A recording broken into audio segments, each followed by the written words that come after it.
Gloria a Dios. Amén. Dios es bueno. Amén. Dios es infinitamente bueno. Amén. Y a pesar de cómo somos, nos ama. Nos sigue amando, ¿no? Sin merecerlo, pero nos ama. Porque Dios es amor. No es que tenga amor, es que Dios es amor. Y ese amor lo demuestra cada día de nuestra vida. Que podemos abrir los ojos. Debemos darle las gracias a Dios porque Él lo permite. Amén. Bien, pues buenos días a todos, bienvenidos. Os saludo a todos con un abrazo fuerte, fraternal y virtual, porque ahora tiene que ser virtual. Me encantaría poder abrazaros a todos como antes, ¿no? Y después comer juntos como hacíamos antes. Pero hay un dicho que dice que las cosas se valoran cuando se pierden.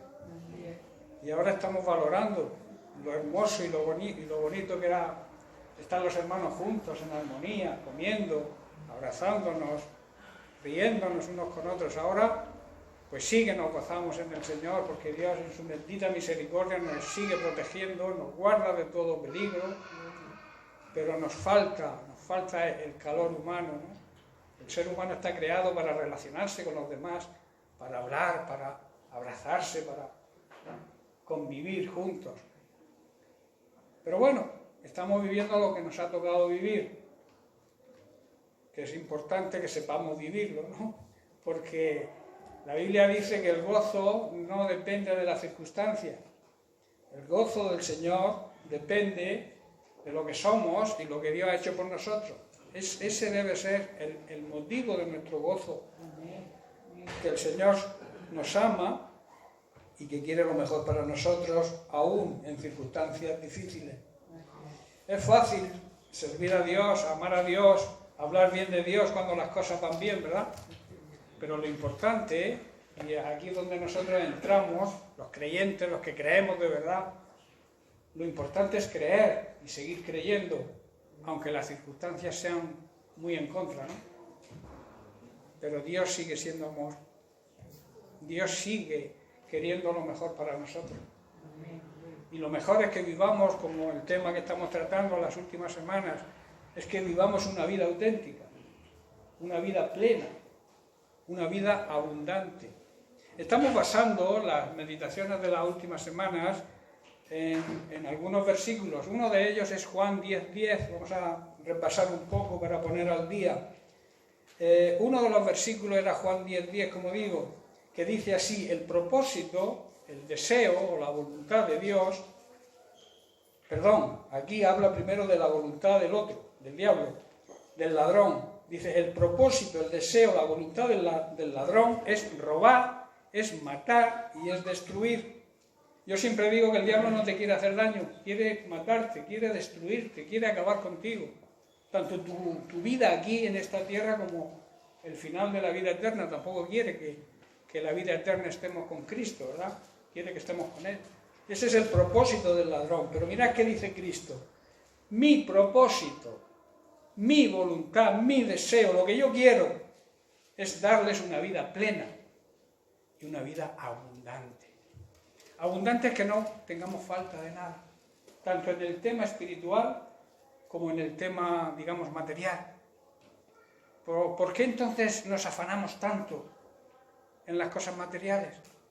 Cuando hay grandes promesas en la Biblia para los que aman al Señor, para los que le siguen al Señor, para los que se preocupan de servir a Dios y de hacer que el reino de Dios crezca a través de nuestro testimonio, a través de poner en práctica la gran comisión que Dios nos encargó a su iglesia, que no es otra que llevar el Evangelio, las buenas nuevas a los demás. Hoy en día, como vuelvo a repetir, estamos atravesando algo que ni por el pensamiento se nos pasaba hace poco, ¿no? Hace menos de un año, que podríamos vivir, que podría haber una prenda nueva que sea ya como la ropa interior, que vamos siempre con ella puesta. Cuando salimos a la calle sin la mascarilla es como si saliéramos desnudos, ¿verdad? Porque hemos cogido ese hábito, que vuelvo a repetir, ni los más viejos del lugar podrían pensar que esto que está sucediendo, y no nos sucede a nosotros solos, sino a toda la humanidad, podría estar pasando, pero está pasando. Es el tiempo que Dios ha permitido que a nosotros, en esta dispensación, en esta época, en este tiempo, nos toque vivir. Pero Él sigue, su propósito sigue siendo el mismo. Aún en medio de todo lo que estamos pasando, Él quiere que vivamos bien, que tengamos una vida plena, una vida llena de su bendición, llena de su misericordia, llena de su amor. Por eso dice, yo quiero que tengan una vida auténtica, vida verdadera, vida plena, vida completa. Y como su iglesia, su cuerpo de Cristo que somos, debemos continuar el deseo, la obra, el propósito, la voluntad de Dios. Y entonces, donde el diablo roba, tú y yo como iglesia tenemos que restituir. Donde el diablo mata, nosotros tenemos que llevar vida. Y donde el diablo destruye, nosotros debemos construir. Como su cuerpo y como los continuadores de su obra, porque la obra la empezó Jesucristo, pero la continuamos nosotros. En la Gran Comisión así lo dice. Toda autoridad me ha sido dada aquí en la tierra y en el cielo. Y ahora id, os encargo, id vosotros, continuar mi ministerio, predicar el Evangelio, enseñar lo que yo os he enseñado, enseñarles que guarden, que cumplen los mandamientos que yo os he enseñado a vosotros. Porque no está solamente en predicarles el Evangelio. Esa es la primera parte de la Gran Comisión, predicarles con nuestra boca, y más que nuestra boca, con nuestro testimonio, con nuestra conducta. Pero después debemos enseñarles. Y debemos enseñarles bien. Y estamos hablando de que el otro versículo, digamos, base de la meditación de esta semana, estaba en 1 de Pedro capítulo 2, verso 2, donde el apóstol hace un símil y dice desear, o sea, anhelar, quiere decir, como niños recién nacidos, la leche espiritual no adulterada. O sea, en lo espiritualmente hablando, la palabra de Dios sin adulterar, sin contaminar. Hoy en día hay mucha contaminación en la palabra de Dios. Hay muchos que hablan en el nombre de Dios, pero sus hechos, sus actitudes, su forma de comportarse van muy en contra de lo que Dios dice en su palabra. La palabra de Dios dice que aquellos que causan divisiones, evítalos. En otras palabras, no te juntes con ellos. No dejes de orar por ellos, quizás, eso sí, porque nuestro trabajo es interceder. La Iglesia, su papel, uno de sus papeles es interceder por las personas, por el ser humano. Pero no te juntes con aquellos que causan divisiones. Y hoy en día una de las, digamos, las doctrinas falsas que circulan por este mundo, en esta tierra, son precisamente eso. Querer dividir la Iglesia. Esa es la obra del anticristo. Esa es la obra de Satanás. Porque Iglesia solamente hay una. Amén. Y tú te reúnes, la Iglesia de Cristo se reúne aquí en Mula, y se reúne en Murcia, y en la Alberca, y en La Coruña, y en Ecuador, y en Bolivia, en Guatemala, en Costa Rica, en Puerto Rico. Pero es una iglesia. Pablo, cuando encabeza sus cartas, dice a los santos de la iglesia La iglesia es general. Por eso aquel que quiera dividir el cuerpo de Cristo está dentro de cuando dice no debes hacer daño a tu cuerpo porque eres el templo del Espíritu Santo. A veces lo enfocamos de cara a nuestro cuerpo físico, pero también está enfocado al cuerpo espiritual, a la iglesia. Cuando alguien critica a la iglesia, cuando alguien va detrás en contra de la iglesia, está haciéndole daño al cuerpo de Cristo. Por eso la Biblia enseña y es tan sabia, cuando hay gran revelación de ella. Y Cole dice, todo aquel que le haga daño a uno de estos mis pequeños, más vale que se pusiera una piedra de molino en el cuello y se arrojase al mar. ¿A qué se refiere con estos mis pequeños? Pues a los recién convertidos. Por eso Pedro dice que debemos desear como niños recién nacidos, un recién convertido tiene hambre, tiene sed de Dios. Por eso lo que tú le des es de gran importancia. El alimento espiritual que tú le transmitas, como tu obligación que es, según la Gran Comisión, no tiene que estar adulterado. tiene que ser el alimento puro, porque el niño desea la leche pura.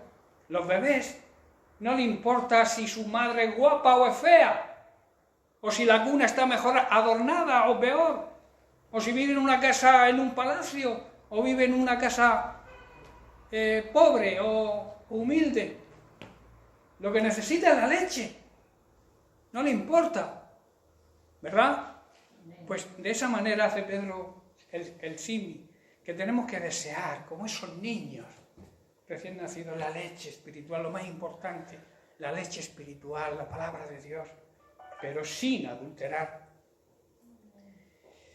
Dice, ¿para qué? Hay un propósito en esto. Dice, para que por ella, por ese alimento, por esa palabra de Dios, crezcáis. Porque claro, si no te alimentas no crece. Un niño que no come al poco tiempo, quizá que se muera si no alimentas a un bebé, ¿verdad?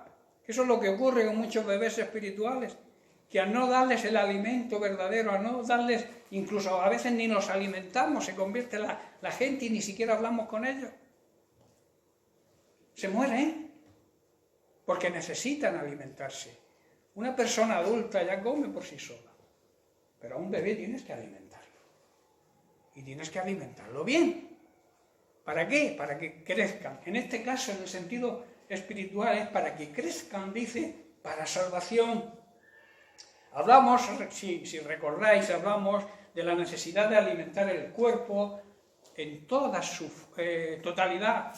En su cuerpo físico hay que alimentarlo bien, no puedes darle comida basura, porque al final coges enfermedades. Tu mente también tienes que alimentarla bien, buena información, tomar buenas decisiones. Y el espíritu, ¿cómo debemos alimentar el espíritu? En este tema estamos centrándonos en el alimento espiritual. Lo que aquí el apóstol Pedro está diciendo, y la traducción más apropiada de ese deseo, de ese anhelo, es que debemos alimentar nuestro espíritu con la leche espiritual, pero pura, sin contaminar, sin falsas doctrinas, sin levadura. Porque, hermanos, un poco de levadura, un poquito, un 1% de levadura, repercute en toda la masa. Un poquito de doctrina falsa repercute en toda la sana doctrina y la convierte en una doctrina adulterada, una leche espiritual adulterada. Por eso mucho ojo. No todo el que te dice hermanito y te da un abrazo es del Señor, porque muchos te dan el abrazo pero te quisieran dar una puñalada. Porque existen los falsos profetas, los falsos pastores, los falsos hermanos también existen. Y Jesús ya lo advertía, y Pablo también, y Pedro. ¡Ojo! Porque nacerán de entre vosotros, aunque no son de vosotros, pero están entre vosotros, nacerán en medio vuestro. Por eso la Biblia dice, guardaos, mirad, estar atentos, prestar atención, que nadie os engañe. Seguir la sana doctrina. ¿Sabéis cuál es la sana doctrina? Aquella que no tiene contaminación, la que predicó Jesucristo y transmitieron los discípulos y nos ha llegado a nosotros. Pero por el medio de ese camino ha habido personas que han querido desvirtuar, adulterar esa palabra, y de ahí donde salen todas las sectas y todas las falsas, digamos, iglesias y doctrinas. Por eso tenemos que llevar cuidado, porque en Marcos capítulo 8, verso 15, Jesús dijo, mirad, que quiere decir prestar atención, guardaos, tengan cuidado de la levadura. La levadura es la simbología de la doctrina falsa de los fariseos y de la levadura de Herodes. Recordemos que hemos estudiado ya la levadura de los fariseos. Dijimos que la levadura de los fariseos es la doctrina falsa que ellos predicaban. Era la hipocresía, aparentar lo que no se es. Mucha gente hoy en día dentro de las iglesias aparentan ser buenos cristianos y son lobos con piel de oveja. Por eso dice, guardaos, mirad, que nadie os engañe, porque un poco de levadura tiene poder para fermentar toda la masa, estaba diciendo Jesús, porque Jesús ponía ejemplos cotidianos de la vida cotidiana para revelar grandes misterios y grandes enseñanzas espirituales. Por eso está diciendo que un poco de falsa doctrina es capaz de cambiar toda la esencia de la verdadera doctrina. Llevad cuidado, que no todo el que dice Dios es amor o habla de Dios es verdadero. Llevad cuidado de ese poquito de levadura que al final os van a querer meter. Es por eso que Jesús advierte muy seriamente que prestemos atención, que estemos preparados y que afrontemos la levadura de los fariseos, que hoy en día es una levadura muy común dentro de la iglesia. Jesús dijo en Lucas 12:1, porque se juntaban por millares la multitud, y dice que tanto unos y otros se atropellaban por seguir a Jesús. Y dice que comenzó a decirle a sus discípulos, primeramente, guardaos, vuelve a decir, tener cuidado de la levadura de los fariseos, que es, aquí ya la llama con todas sus palabras, que es la hipocresía. La hipocresía es el fingimiento de cualidades o sentimientos contrarios a lo que verdaderamente se siente, o se tiene, o se experimentan. Por repasar rápidamente, estuvimos estudiando las diferentes características de las personas hipócritas, que es aparentar lo que en realidad, como he dicho, no se es. Criticar y condenar a los demás. Tendencia a sentirse ofendidos cuando alguien le exhorta o le reprende. Se suelen ocupar de lo superficial y no de lo esencial. Obligan a los demás y ellos no hacen nada por ayudarle. Esos son los síntomas de la hipocresía. Haciendo un pequeño resumen. Hoy vamos a empezar a tratar la levadura de Herodes, que se puede resumir en muy pocas palabras. La levadura de Herodes es el mundo dentro de la iglesia. Consentir que lo mundano, aceptarlo dentro de la iglesia. También ahí nos advierte Jesús, ojo, nosotros tenemos que ser influencia al mundo, influencia al ser humano que nos rodea. Nunca ser influenciados por el mundo. Y lamentablemente esta levadura todavía existe dentro de la iglesia. Queremos traer el mundo, las tradiciones mundanas, la Navidad, el exorcismo, tantas cosas que hay malas, queremos meterlas dentro de la iglesia. Los horóscopos. Hay muchos cristianos que todavía leen los horóscopos. Halloween. Son modas, son nuevas que vienen de Estados Unidos o de donde vengan. Todo eso es basura. Todo eso es la levadura de Herodes. Querer meter lo de fuera y precisamente no lo bueno, sino todo lo contrario, lo malo. Querer meterlo dentro de la iglesia. Herodes era un hombre mundano y malvado, ¿verdad? Recordemos que se casó con la mujer de su hermano y Juan el Bautista le daba caña por ese motivo y lo decía a gran voz. Hoy en día hay que ir con un tacto, porque si dices algo que es la verdad, mucha gente se ofende. Pero Juan el Bautista perdió la cabeza, pero no digamos virtualmente, la perdió de verdad, se la cortaron por proclamar la verdad. Por decirle a Herodes que era un hipócrita, por decirle a Herodes que consentía el mal para guardar su posición y su autoridad dentro del gobierno. Recordemos que, vuelvo a repetir, se casó con la mujer de su hermano y entonces, porque Juan le acusaba, lo encarceló sin ningún miramiento. En Marcos, capítulo 6, verso 20, vemos la actitud de Herodes. Dice, Herodes respetaba a Juan, o sea, él le tenía respeto a Juan y lo protegía porque sabía que era un hombre bueno y santo. Herodes se inquietaba mucho siempre que hablaba con Juan. Le llegaba, le tocaba, pero aún así le gustaba escucharlo. Pero aunque le protegía y le gustaba escucharle, no dudó en matarlo. Cuando vio que peligraba su fama, que peligraba su autoridad, y peligraba su reputación, lo que los demás pensaran de él. Si él no accedía a los deseos de la sobrina que le pedía la cabeza de Juan el Bautista, su reputación quedaría en mal lugar. Y por eso, aunque respetaba a Juan, quizá temiera lo que Juan decía, no dudó en matarlo para guardar su reputación. Dicho de alguna manera, es consentir lo malo aún sabiendo que es malo. Dejar que las cosas se metan dentro de la iglesia sabiendo que son malas, pero quiero quedar bien. Quiero que los demás me respeten, porque si hago lo contrario igual pierdo mi reputación, mi fama. ¿Estáis entendiendo, hermano? Amén. También se puede observar que era muy religioso Herodes. Su dinastía, o sea, su familia, había construido el templo de Jerusalén. Entonces, ¿cómo podríamos definir la levadura de Herodes?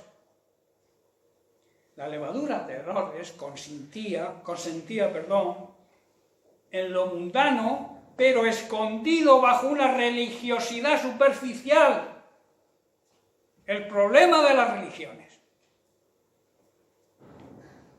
Las religiones, hermanos, son escondites, donde el hombre se pone detrás para justificarse ante Dios y ante los demás.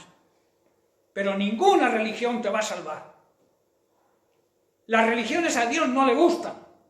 Él quiere una comunión de intimidad con Él. Él no quiere ritos, liturgias, actos externos que no sirven para nada, sino para aparentar ante los demás que eres muy religioso. Yo siempre digo que Jesús, a quien llamó hipócritas, fue a los fariseos, no a los publicanos, que los fariseos los consideraban pecadores. Jesús no le llamó a los publicanos hipócritas, les llamó, y no porque defendiera el pecado. Jesús nunca defendió el pecado. Pero el mayor pecado que pueda existir es la hipocresía. Por eso atacaba tanto a los fariseos, porque siempre estaban pendientes de lo que hacían los demás, sin preocuparse de lo que hacían ellos.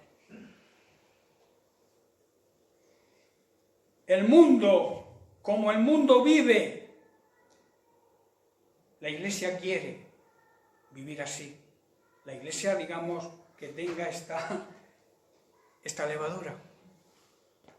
Que lamentablemente hay muchas congregaciones que tienen esta levadura. Que por quedar bien ante los demás, por tener bastantes miembros, por tener buenos diezmos, predican lo que la gente quiere oír. Yo no soy partidario de eso. Aquí se predica lo que necesitamos oír. Y lo que necesitamos oír es la leche espiritual pura y sin adulterar.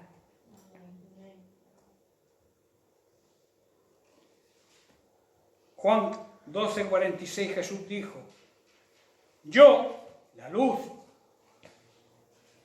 he venido al mundo para que todo el que cree en mí no permanezca en tinieblas. Las tinieblas representan la ignorancia y el pecado. Si tú quieres salir de tu ignorancia, incluso espiritual, por mucho que te creas que sabes, y salgas del pecado, tienes que ir a la luz. Tienes que permanecer en la luz, porque donde está la luz, desaparecen las tinieblas. La luz predomina sobre las tinieblas. En otras palabras, la luz vence a las tinieblas, como Jesús, que es la luz, venció a Satanás, que es el rey de las tinieblas. Y luego dice: vosotros sois ahora la luz. Yo soy la luz, siempre he sido la luz, pero mi cuerpo, mi verdadero cuerpo tiene que ser luz y alumbrar y no esconderse. Vosotros, dice Mateo 5:14, vosotros sois la luz del mundo. Ese vosotros nos incluye a nosotros, a la Iglesia de Jesucristo, Nosotros somos la luz del mundo. Una ciudad asentada, o sea, edificada sobre un monte, no puede ser escondida. ¿Se puede esconder el castillo de Mula? A que todo el que mira para ese monte lo ve, porque está en un lugar alto. La luz tiene que ser igual.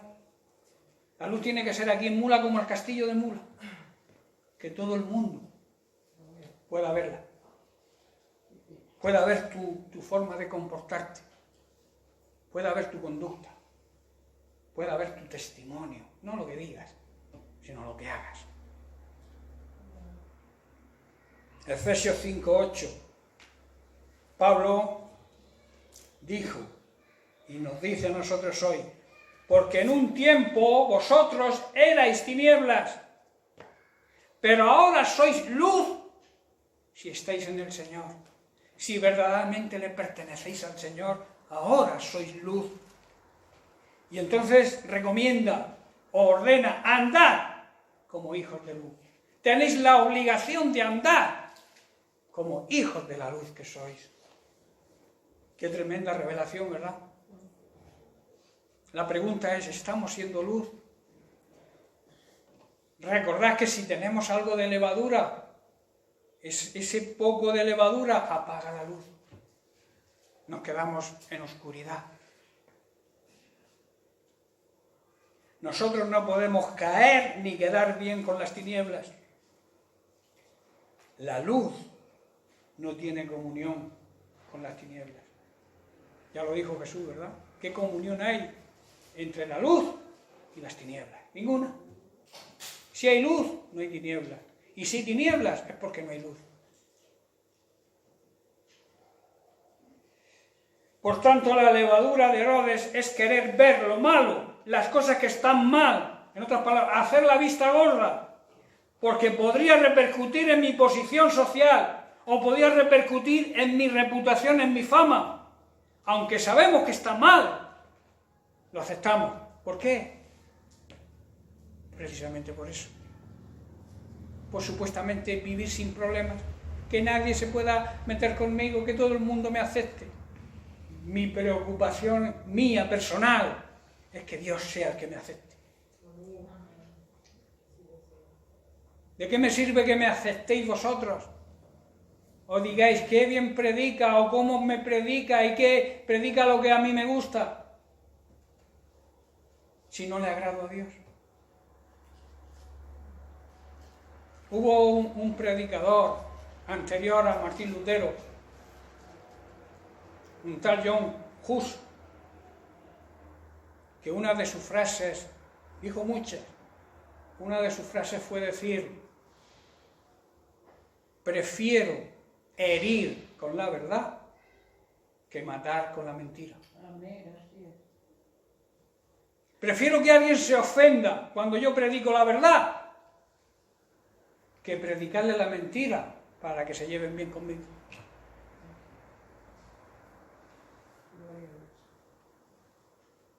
Por tanto, la levadura de Herodes equivale a una sociedad donde Dios está ausente. ¿Existe quizá un espíritu religioso? Porque en el mundo existe un espíritu, incluso los que no creen en Dios tienen ese espíritu religioso. Pero ahí Dios no está, porque Dios no está en ninguna religión. Dios no es religión. Dios es tu Padre, y lo que tú tienes que tener con tu Padre es un trato, una comunión.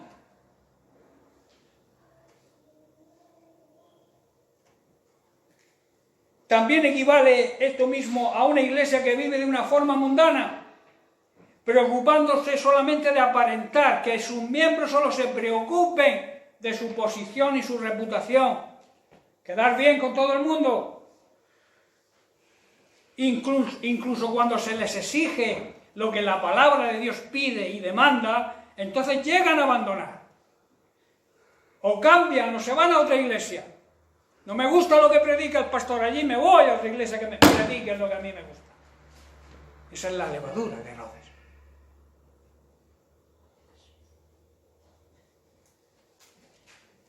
Me voy a otra congregación, me voy a otra iglesia donde no exijan tanto.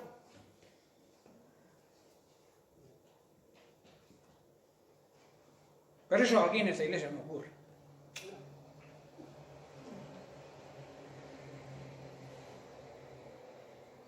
Llevamos, ojo, dice Jesús, mirad, estar atentos, que nadie os engañe. Y ese nadie entra todo. Porque hay muchos, vuelvo a repetir, falsos profetas, falsos maestros, que engañan. No les importan los medios que se utilicen para conseguir esa, digamos, comodidad. Porque donde abunda la levadura de Herodes, se sienten mucho más cómodos. Y por eso se van.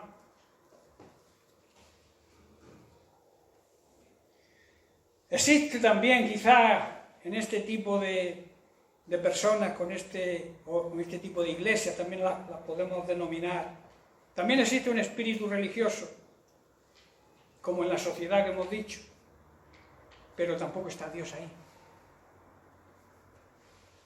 Aunque se llamen evangélicos, aunque se llamen cristianos verdaderos, Dios no está donde está la levadura, esta levadura. Dios tampoco está en este tipo de iglesia.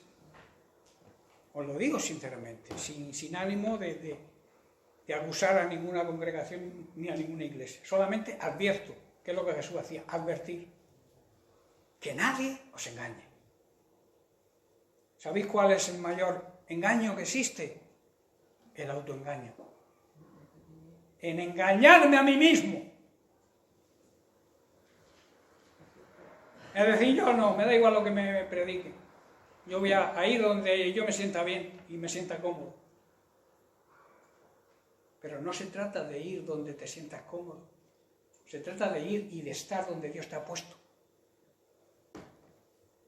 No sé si estáis comprendiendo. Hay personas que van correteando iglesias de un lado a otro, tienen un problema, claro, y van a una y siguen teniendo el problema porque no lo han solucionado. Y donde vas, pues tienes el problema. Vas cambiando, digamos, de sede, pero el problema sigue ahí. Analiza tu vida. Mira, reconoce tu problema. Y sigue a Dios como hay que seguirlo, de verdad. Jesús, después de explicarles a sus seguidores y a sus discípulos cuál era el alimento más importante y necesario, el alimento espiritual, eso lo vemos en Juan capítulo 6, en el verso 35, por ejemplo, Jesús les dijo, yo soy el pan de vida. O sea, yo soy el verdadero alimento espiritual. Ahí no está hablando, como digo, de seres espirituales. Está dirigiéndose, escribe al ángel, al pastor de la iglesia en Éfeso. ¿Por qué? Porque Dios es un Dios de orden. Si ese ángel lo hace mal, Dios le pedirá cuentas. Pero el mensaje lo trae el mensajero.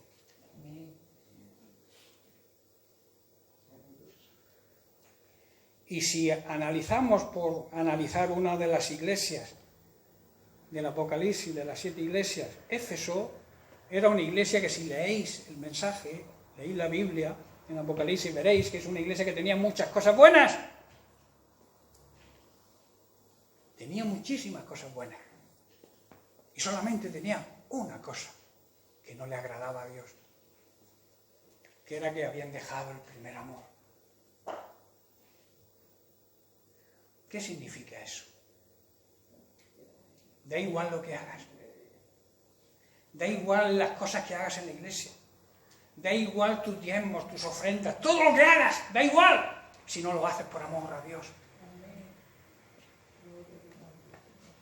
Si no lo haces porque estás enamorado de Dios. Si lo haces como simple liturgia, no te sirve de nada. Porque dice, arrepiéntete. Vuelve a ser el que eras al principio. Porque si no, quitaré el candelero de mi presencia. ¿Sabéis lo que simboliza el candelero? La iglesia. La iglesia puede ser apartada de la presencia de Dios si no hacemos las cosas por amor. ¿Estoy entendiendo, hermano? Amén.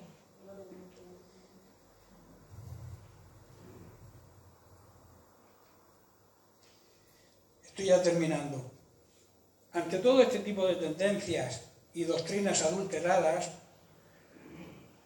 es por lo que el apóstol Pedro, y vamos a volver ya para terminar al versículo del principio, y vamos a leer, aparte de 1 de Pedro 2:2, vamos a leer también el 1. Dice, desechando. ¿Qué significa desechar? Echar a la basura. Cuando tú desechas algo, ¿qué haces con ese algo? Lo tiras a la basura. Aquí está diciendo eso. Desechando pues toda malicia. Malicia es pensar mal sin tener la cosa clara. Pensar mal sin estar seguros. Sin saber qué es verdad lo que estás pensando de esa persona y luego lo dice. Eso es malicia. También todo engaño, toda mentira, toda hipocresía, toda envidia y todos los comentarios hirientes, que es lo que significa detracciones. Y el verso 2, el clave de esta meditación, desead como niños recién nacidos la leche espiritual no adulterada, para que por ella crezcáis para salvación. Dejen toda mala conducta, está diciendo. Abandonen toda vuestra vida, que no sea un buen ejemplo para los demás. Dejen todo engaño, toda mentira. ¿Sabéis que Jesucristo no mintió en toda su vida? Como hombre, no como Dios, como hombre. Tú puedes dejar de mentir. Puedes. Claro que se puede. Pero es que nos habituamos a la mentira y a veces nos creemos nuestras propias mentiras. La mentira tiene que desaparecer del creyente. La mentira azul, la verde, la roja, la amarilla y todos los colores que podamos. No hay ningún color de mentira, todo es mentira. Lo que es mentira, es que no es verdad. Y dice dejar todo engaño, toda mentira, toda hipocresía, todos celos. ¿Sabéis uno de los celos peores que hay dentro de la iglesia evangélica? El celo espiritual, el creerse más que el otro, el desear lo que el otro Dios le ha dado. Que por otro lado sí puede haber un celo, porque Jesús dijo el celo de mi casa, pero no se está refiriendo a ese celo, se está refiriendo al querer ser como el otro, destronando al otro, quitando al otro de en medio. Y la Biblia dice que somos colaboradores en su obra. Si se levanta alguien que predica fenómenos extraordinarios, gloria a Dios, yo no soy tu competidor, soy tu colaborador. Pero hoy en día hay personas que se consideran competidores, compiten entre ellos por ver quién predica mejor, vamos. Había un predicador que subió un día con toda la pompa, era en una iglesia que el predicador se ponía atrás y lo llamaban, el ministro tal va a traernos hoy la palabra. Y él entraba por en medio del pasillo. Y un día dijo el Señor, ahora vas a ver tú lo que es bueno. Entró hecho un pavo real, quitándose las plumas y arrojándolas. Subió al estrado. Y el Señor le quitó toda la unción. Y nada de lo que dijo era coherente. Le salió un churro, como se suele decir, de predicación. Cuando salió así, humillado, vivo. Y cuando iba por la última fila había una viejecita y le dijo, pastor, ¿me permite que le diga algo? Dice, claro que sí, hermanita. Dice, si usted hubiera entrado como ha salido, hubiera salido como ha entrado. El orgullo espiritual. Amén. Bien, pues lo vamos a dejar aquí y seguiremos la semana que viene. Que Dios les bendiga. Eli.